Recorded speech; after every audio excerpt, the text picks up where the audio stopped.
Now I am going to dictate a legal passage based on English Shorthand Legal Magazine at the rate of 120 words per minute. Let's start.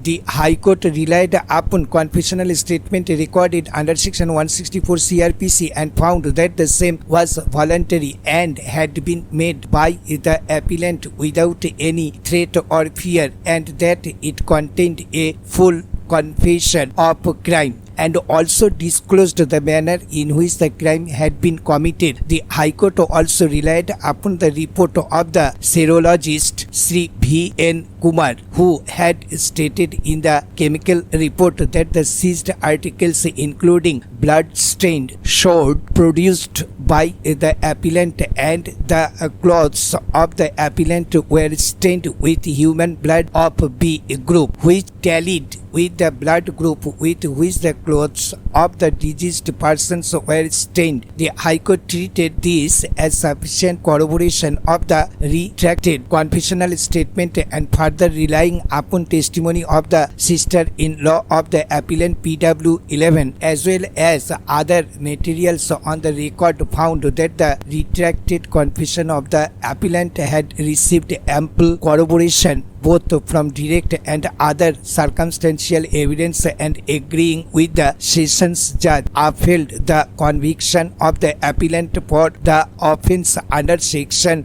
302 IPC para. We have considered the retracted judicial confession of the appellant carefully and analyzed the statement of learned Judicial Magistrate Sri Tara Singh PW1. We have referred to confessional statement in some details in earlier part of this judgment. We are satisfied that learned magistrate had taken all necessary precautions to ensure that the appellant had sufficient time to reflect before he made his confessional statement, and that he was under no fear or threat or allurement before appearing in the court to make the statement. The various questions put by learned magistrate to the appellant indicate that he had taken all reasonable precautions to remove any trace of fear from the appellant before he made the confessional statement. The testimony of the sister-in-law of the appellant Srimati Ratnabai PW11, who was subjected to repeated and lengthy cross-examination in the trial court, has remained unshaken. Her statement has impressed us, and in our opinion she had no reason to falsely implicate the appellant with such a heinous offence.